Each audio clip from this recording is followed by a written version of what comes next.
Students, हम आपको शंकु के बारे में बताने वाले हैं। आप लोग ध्यान से देखिए। ये क्या है? हमारा एक शंकु है। ये जो शंकु है, इस शंकु की त्रिज्या क्या है? आर है। ये जो शंकु है, शंकु में दो तरीके की ऊंचाई होती है। देखिए, एक ए वाली ऊंचाई है, इस ऊंचाई को ए ऊंचाई क्या है? एच है, ठीक है। और इसमें एक तिर्यक ऊंचाई होती है। ए हमारी क्या है? तिर्यक ऊंचाई है। तिर्यक ऊंचाई को हम किससे दिखाते हैं? एल से दिखाते हैं। ए हमारी क्या है? तिर्यक ऊंचाई है। तिर्यक ऊंचाई को किससे दिखाते हैं? एल से दिखाते हैं। यहां पर क्या होता है? 90 डिग्री का एंगल बनता है। अब आप लोग ध्यान से देखिए। अब आप लोग चाह रहे हो कि ये जो शंकु है, शंकु की तिर्यक ऊंचाई को आप लोग कैसे निकालोगे? शंकु की तिर्यक ऊंचाई का फॉर्मूला क्या होगा? आप लोग ध्यान से देखिए। शंकु की तिर्यक ऊंचाई, ठीक है। तो शंकु की तिर्यक ऊंचाई को किससे दिखाते हैं? एल से। तो ए एल हो गया। अब आप लोग ध्यान से देखिए, यहां पर आपको मिल क्या रहा है? ये ध्यान से देखिए, एक समकोण त्रिभुज बन रहा है ना, और ये 90 डिग्री है, तो 90 डिग्री के सामने की भुजा कर्ण होती है। एक कर्ण हो गया, और ए लंब है, ए आधार हो गया। तो पाइथागोरस प्रमेय से आप एल का मान निकाल सकते हो। देखिए, कर्ण का जो स्क्वायर है, यानी कि एल का स्क्वायर आपका बराबर होगा R square plus H square के। तो लिख दीजिए R square plus H square, और यहां से आपको एल का मान क्या मिल जाएगा? Under root R square plus H square. तो शंकु की तिर्यक ऊंचाई क्या होती है? L is equal to under root R square H square.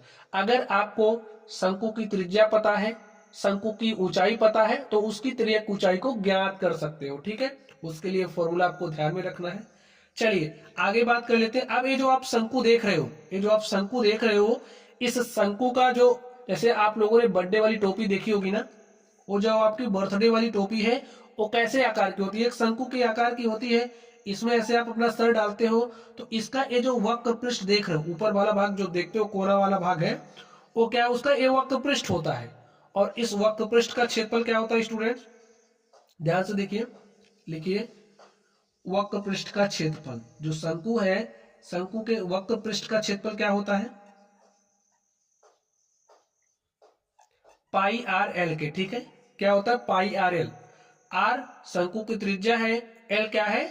तिर्यक ऊंचाई है। समझ गए? चलिए आगे बात करते हैं हम लोग। शंकु का संपूर्ण पृष्ठीय क्षेत्रफल क्या हो जाएगा? शंकु का संपूर्ण पृष्ठीय क्षेत्रफल,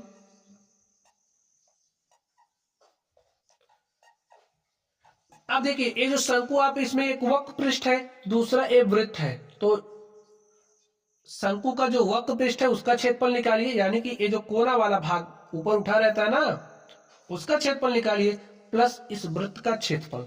तो इसका क्षेत्रफल देखिए क्या है? पाई आर एल है, ठीक है। और वृत्त का क्षेत्रफल क्या होता है? पाई आर स्क्वायर। तो यहां पर लिख दीजिए पाई आर स्क्वायर। अब पाई आर यहां पर भी है, पाई आर यहां पर भी है, पाई आर हमने कॉमन कर लिया, ब्रैकेट में आ गया एल प्लस आर। यही हमारा क्या होता है?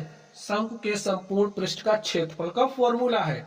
तो इस फॉर्मूले को आप लोग याद कर लीजिए, ठीक है। चलिए शंकु के आयतन की बात कर लेते हैं। शंकु का आयतन, शंकु का आयतन हमारा होता है 1/3 पाई आर स्क्वायर में एच। प्यारे बच्चों, अगर आपको एक बात रिलेट करिए, आपको अगर, जैसे आप समझिए आपके पास कोई बेलन है, ठीक है। ये जो बेलन है, इस बेलन की त्रिज्या आर है, ऊंचाई एच है, ठीक है। त्रिज्या आर है, ऊंचाई एच है। और यहां पर ये जो शंकु है, इसकी त्रिज्या आर है, ऊंचाई एच है। तो इस केस में इसका आयतन का फॉर्मूला क्या होता है बेलन के? पाई आर स्क्वायर एच। जब इसका 1/3 कर दोगे, यानी कि इसको 3 से भाग दे दोगे, तो त्रिज्या आर तथा ऊंचाई एच वाले, अगर त्रिज्या समान है, ऊंचाई समान है, तो इसका जो आयतन है, इसका 1/3 कर लोगे, तो इसका आयतन आपको मिल जाएगा, ठीक है। 1/3 पाई आर स्क्वायर एच। आपने फॉर्मूला याद किया होगा कि जो आपका बेलन है, बेलन का आयतन पाई आर स्क्वायर एच होता है। जब इसको 3 से भाग दे दोगे, तो आपको क्या मिल जाएगा? शंकु का आयतन। इसको आप रिलेट कर सकते हो याद करने के लिए। तो स्टूडेंट्स, हमने आपको शंकु के बारे में जानकारी दी।